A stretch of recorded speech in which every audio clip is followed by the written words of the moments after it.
रहित शिक्षकों के लिए हम आज प्रदर्शन कर रहे हैं कि वित्त रहित शिक्षकों का यही हाल है। वित्त रहित शिक्षक भीख मांग रहा। ये सुशासन की सरकार है, कहते हैं शिक्षा का सुधार है। देखिए वित्त रहित शिक्षक का यही हाल। वित्त रहित शिक्षकों को न्याय कब मिलेगा, हम यही पूछना चाहते हैं बिहार सरकार। ये सुशासन की सरकार है, कहते हैं शिक्षा में सुधार है। वित्त रहित शिक्षकगण का अब यही हाल है। ये कहते हुए और थाली कटोरा लेकर गरजते नजर आए एमएलसी बंशीधर ब्रजवासी और साथ में शिक्षकों की तुलना भिखारियों से करते भी दिख रहे हैं। वो क्या कुछ कह रहे हैं आप इस वीडियो पे नजर डालें। वित्त रहित शिक्षकों के लिए हम आज प्रदर्शन कर रहे हैं। बिहार के वित्त रहित शिक्षकों का यही हाल है। वित्त रहित शिक्षक भीख मांग रहा है। ये सुशासन की सरकार है, कहते हैं शिक्षा का सुधार है। देखिए वित्त रहित शिक्षक का यही हाल है। वित्त रहित शिक्षकों को न्याय कब मिलेगा, हम यही पूछना चाहते हैं बिहार सरकार से। पिछले 10 महीना पहले वित्त रहित शिक्षकों के लिए 30/9/25 को एक कमेटी का गठन किया गया था। 9 सदस्यीय कमेटी का गठन हुआ था। चीफ सेक्रेटरी की अध्यक्षता में कमेटी बनी थी, जिसमें वित्त रहित कॉलेजेज, संस्कृत मदरसा के शिक्षकों सभी को वेतनमान देने के लिए, न्याय देने के लिए, इनके वेतन विसंगति को दूर करने के लिए एक कमेटी का गठन हुआ। और इसी सदन में शिक्षा मंत्री ने बजट सत्र में आकर के कहा कि हम 1 सप्ताह के अंदर इसकी बैठक कराएंगे। और 1 सप्ताह के बदले आज कितने महीने बीत गए, आज तक कोई बैठक नहीं हुई। हम ये पूछना चाहते हैं कि 1 सप्ताह में कितना दिन होता है, कितना महीना होता है। और जो कमेटी की जो बनी थी, उस कमेटी को प्रत्येक महीने बैठक करनी थी। उसमें लिखा हुआ था कि हर महीने बैठक होगी और समीक्षा करके रिपोर्ट दी जाएगी और सुझाव दिया जाएगा। आखिर इसका नहीं हुआ।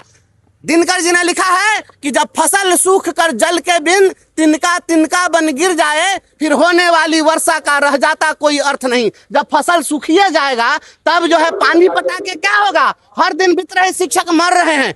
हमारी योग्यता जरा आप देख लीजिए, हमारी योग्यता क्या है। हमारी योग्यता पीएचडी है।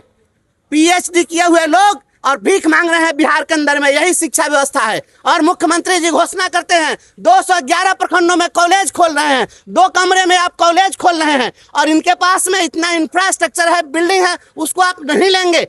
और आप जिन प्रखंडों में वित्त रहित कॉलेजेज हैं, उन प्रखंडों में आपने कॉलेज क्यों नहीं खोला। उसमें आप इसलिए कॉलेज नहीं खोले क्योंकि वहाँ वित्त रहित कॉलेज हैं। तो जब आपकी निर्भरता वित्त रहित कॉलेज पर है तो फिर आप वहाँ नहीं खोल रहे हैं, तो निर्भर आप उस पर क्यों है जब आप उसको पैसा नहीं दे सकते हैं। तो हम यह सवाल पूछना चाहते हैं।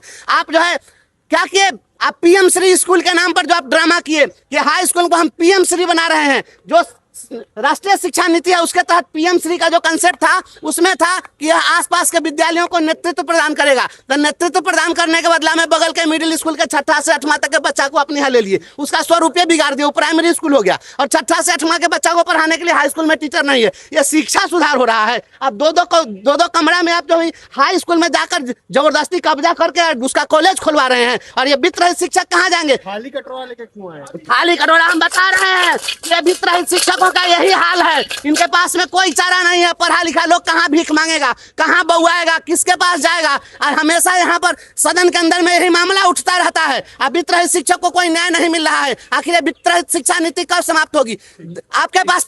आप सुन लीजिए, मैं बताता हूँ, इस राज्य के अंदर में लगभग 2500 प्राइमरी स्कूल बंद कर दिए गए। इसी सरकार ने प्राइमरी स्कूल खोला और प्राइमरी स्कूल इसलिए बंद कर दिया कि उसको जमीन उपलब्ध नहीं करा सके। प्राइमरी स्कूल खोलने का औकात नहीं है और आप कॉलेज खोलने चले हैं और आप तमाशा कर रहे हैं। आज जो कॉलेज पहले से एस्टेब्लिश्ड है, बिल्डिंग है, सारे टीचर हैं, योग्य शिक्षक है, सब चीज है, तो आप उस समय में उन लोगों को आप जो है आप सरकार के अधीन राज्यासात नहीं कर रहे हैं और उनकी सेवा को सरकारीकरण नहीं कर रहे हैं। इसलिए हम वित्त रहित शिक्षकों के इस बदहाली को प्रदर्शित करने के लिए प्रदर्शन कर रहे हैं। तो सुना आपने, वो बोल रहे हैं कि शिक्षकों का जो हाल है वो थाली में कटोरा लेकर मांग रहे भिखारियों के जैसी हो गई है। शिक्षा व्यवस्था की स्तर जो है वो लगातार दिन पर दिन गिरते नजर आ रही है।